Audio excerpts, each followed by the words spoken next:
पावके किशोर चंद्र शेखरे रति प्रतिक्षणम मम धराधरेन्द्र नंदिनी विलास बंधु बंधुर स्फुरत दिगंत संतत प्रमोदमान मानसे। ऐसे लिखते हुए और रावण ने लिख दिया कि शिवे मंत्र मुच्चरन कदा सुखी भवाम्य हम। प्रसन्न हो गया और 1000 वाद्य यंत्रों से बाणासुर ने बजाया वाद्य को। रावण लिख रहा था, महादेव प्रसन्न हो गए और अंतिम में वरदान दे दिया कि पूजावसान समये 10 वक्त गीतम यह शंभु पूजन परम पठति प्रदोषे तस्य स्थिराम रथ गजेन्द्र तुरंग युक्ता लक्ष्मी सदैव सुमुखीं प्रददाति शंभो। शंकर जी का वरदान है कि इस स्तोत्र का पाठ जो करता है उसको लक्ष्मी हाथ जोड़े खड़ी मिलेगी। बोलो क्या चाहते हैं। और बाणासुर को भगवान शंकर जी प्रसन्न हो गए, बेटा तूने वाद्य यंत्र बजाया, बोल क्या चाहते हो। कहा मेरे नगर की रक्षा करना महाराज। ठीक है। अब बाणासुर की रक्षा कर रहे हैं भगवान शंकर जी, तो कौन जाए उसके पास। 1000 भुजा। एक दिन आया और कैलाश पर्वत पे प्रणाम किया, झकझोर दिया, पहाड़ी को झकझोर दिया। शंकर जी की समाधि खुली, देखा पार्वती जी क्रोध से लाल है, प्रणाम किया बाणासुर। तो भगवान शंकर जी जब आशीर्वाद देने लगे तो कह रहा है महाराज आशीर्वाद मत दीजिए, हमसे लड़ाई कर लेते क्योंकि मेरे हाथ में बड़ा दर्द हो रहा है, कोई लड़ाई करने वाला मिल नहीं रहा है। पार्वती क्रोध के महाराज त्रिशूल ले लिए, महाराज छोड़ो इसको, मैं लड़ाई करके दिखाती हूँ। लेकिन शंकर जी कितने दयालु हैं, कहा नहीं मेरा भक्त है, छोड़ो जाने दो, मैं ठीक करता हूँ। कहा जा मूर्ख, तेरे घर में जो झंडा लगा हुआ है जिस दिन नीचे झुक जाएगा उसी दिन तुझसे लड़ने वाला आ जाएगा। और इधर इसकी लड़की है उषा, एक दिन सो रही थी और रात में स्वप्न देखा कि कोई बढ़िया बड़ा सुंदर पुरुष आया हुआ है, उसी के साथ बातें कर रही है। और तब तक और बात जब प्रगाढ़ता को प्राप्त होना चाहा तब तक स्वप्न टूट गया और जगी। कहाँ चला गया, कहाँ चला गया, चिल्लाई रात में। तो इसके जो मंत्री थे उनकी लड़की थी चित्रलेखा। चित्रलेखा और उषा दोनों साथ में रहा करती थी। जब चिल्लाई तो उषा आई, तुम भांड की लड़की है चित्रलेखा। कहा सखी क्यों रो रही हो। तो कहा दृष्टः कश्चन नरः स्वप्ने श्यामः कमललोचनः। सखी रात में एक बड़ा सुंदर पुरुष आया, उसी के साथ मैं बातचीत कर रही थी और तब तक मेरा स्वप्न ही टूट गया। अब बिना उसके मैं रह नहीं पाऊंगी, चाहे जो हो जाए। तो चित्रलेखा ने कहा कि तुम पहचान होगी, मैं चित्र बनाऊं। तो कहा हाँ मैं पहचानूंगी। तो चित्र बनाना शुरू कर दिया उसने चित्रलेखा ने। तो पहले देवताओं का बनाया, कहा नहीं ये सब नहीं है। फिर गंधर्वों का बनाया, कहा नहीं है। फिर सिद्ध का बनाया, कहा नहीं। चारणों का बनाया, कहा नहीं। दैत्य विद्याधरान यक्षान, यक्ष का बनाई, गंधर्व का बनाई, देवताओं का बनाई, कहा ये सब नहीं है। तब मनुष्यों का बनाना शुरू किया और मनुष्यों में सबसे पहले आनक दुंदुभी माने वसुदेव जी का बनाया, कहा नहीं ये नहीं है। फिर कहा तब बलराम जी का चित्र बनाई, कहा ये भी नहीं है। तब कृष्ण भगवान का बनाई, कहा कुछ कुछ तो तुम मिला रही है लेकिन है नहीं है। तब कहते हैं प्रद्युम्न जी महाराज का जब चित्र बनाई तो हंस करके करे कि सखी खूब पकड़ रही हो, काफी तक मिल रहा है लेकिन थोड़ा कमी भी रह गई है। तो सुखदेव जी कहते हैं कि अनिरुद्धम विलिखितम, क्यों अनिरुद्ध जी का चित्र बनाई, क्यों शर्मा करके पकड़ लिया, कहा बस बस यही है यही है। पहचान लिया चित्रलेखा ने, कहा घबराओ मत। और ये रात में उड़ी आकाश मार्ग से भगवान के जो नाती है प्रद्युम्न जी के पुत्र अनिरुद्ध जी को उठा करके लेके चली आई। और एक दिन बात कर रही थी, तब तक किसी नौकर ने देखा, बाणासुर को बता दिया कि महाराज आपकी लड़की किसी पुरुष से बात कर रही है। और जब चारों तरफ से घेराबंदी किया तो दो मिल गए और अनिरुद्ध जी को बंदी बना लिया। नारद जी जाकर के कृष्ण भगवान से बता दिए, कृष्ण भगवान सेना लेकर के चढ़ाई किए। भगवान शंकर जी अपने भक्त बाणासुर की रक्षा करने के लिए आ गए और दोनों की लड़ाई हो गई। ये लड़ाई नहीं बल्कि दोनों प्रेम है, बहुत प्रगाढ़ प्रेम है शंकर जी का भगवान श्री कृष्ण का। खूब लड़ाई हुई। कहते हैं इसके बाद भगवान शंकर जी ने प्रार्थना किया कि महाराज इसको छोड़ दीजिए, जाने दीजिए। कहते हैं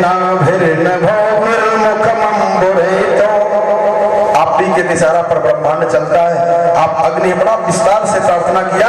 भगवान कहे कि यदात भगवस्तन्नः करवाम प्रियम तव, हे शंकर जी आपको प्रसन्न करने के लिए ही सब मैं लीला कर रहा हूँ, क्योंकि इस धूर्त ने आपको जब कह दिया कि हमसे लड़ाई कर लो, इसलिए मैंने इसका पूरा हाथ पैर काट दिया। और भगवान 4 हाथ छोड़े थे और सब काट दिए थे, तब तक इसकी माँ जो कोटरा है, कोटरा निर्वस्त्र होकर के भगवान के सामने आई और भगवान को गुजर करके हट गए। तो कहते हैं कि जब हट गए और तब इसके लड़के को राजगद्दी दिए और पुनः भगवान आगे गए। फिर एक दिन भगवान के जो वंश लोग हैं, प्रद्युम्न है, अनिरुद्ध है, ये लोग घूम रहे थे, तो एक कुआं में देखा कि गिरगिट गिरा हुआ है, उसको बहुत निकाला है, निकल नहीं रहा है। जाके भगवान से बताए, भगवान स्पर्श किए तो दिव्य रूप धारण कर लिया। भगवान पूछे कि तुम कौन हो? तो कहा महाराज मैं राजा नृग हूँ। पृथ्वी में कितने कण है उतनी गाय मैंने दान किया है, आकाश में कितने तारा चमकते उतनी गाय मैंने दान किया है, जल की कितनी धाराएं बरसती है गिरती उतनी गाय मैंने दान किया। और सब सुन रहे यदुवंशी।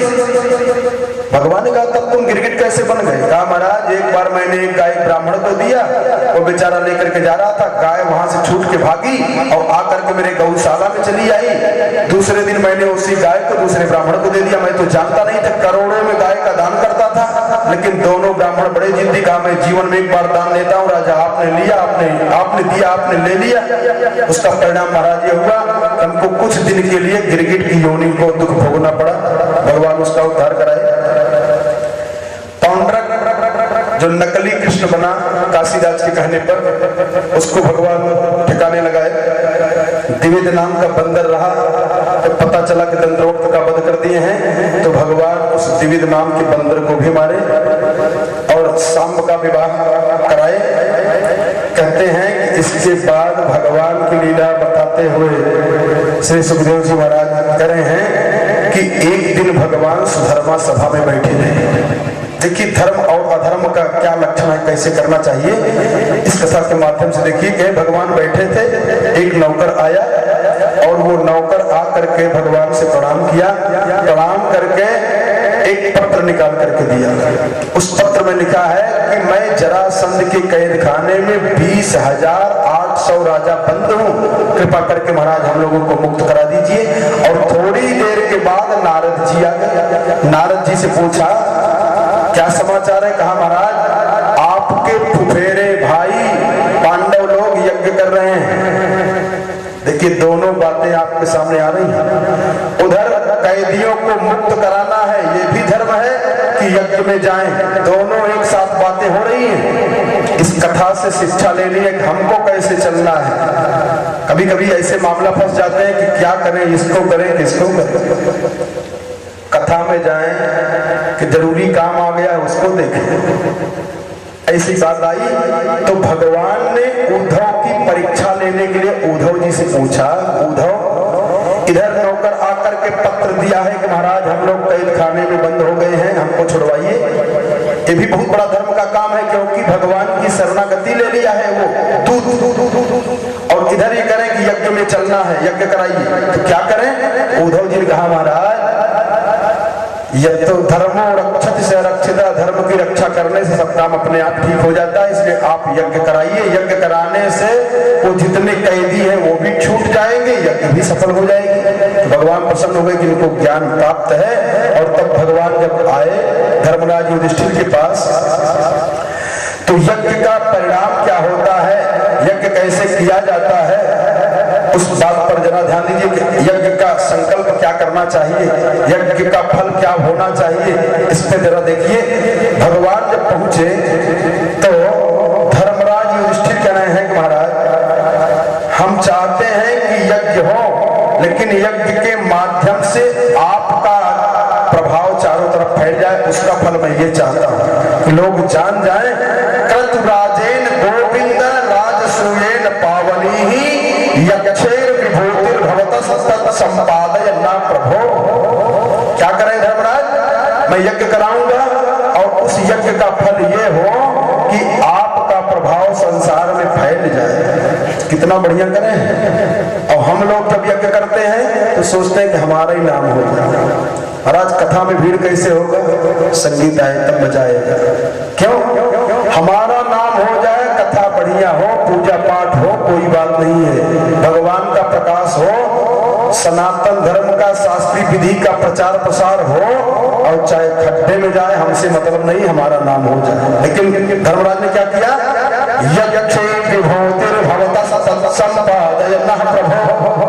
जिससे आपका प्रभाव चारों तरफ फैल जाए, ये मैं चाहता हूं। जैसे किसान खेत में गेहूं बोता है नहीं, लेकिन गेहूं के साथ भूसा अपने आप पैदा हो जाता है, भूसा के लिए मेहनत नहीं करता है। ऐसे अपने जीवन में जो काम करो भगवान की प्रसन्नता के लिए करो, तो संसार का सुख भूसा के जैसे अपने आप प्राप्त हो जाएगा। जो गेहूं आपने खेत में बोया है, तो गेहूं के बदले तो गेहूं मिलेगा ही मिलेगा, इसमें दो राय नहीं है, लेकिन गेहूं के साथ में भूसा अपने आप आपको मिल जाएगा। उसके लिए बिल्कुल मेहनत नहीं करना है।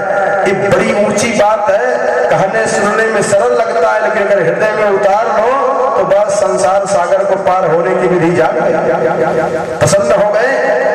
इसके बाद चारों तरफ सेना भेजी गई, सब लोग जीते, लेकिन एक तरफ से कोई जीतने का समाचार नहीं मिला जरासंध के।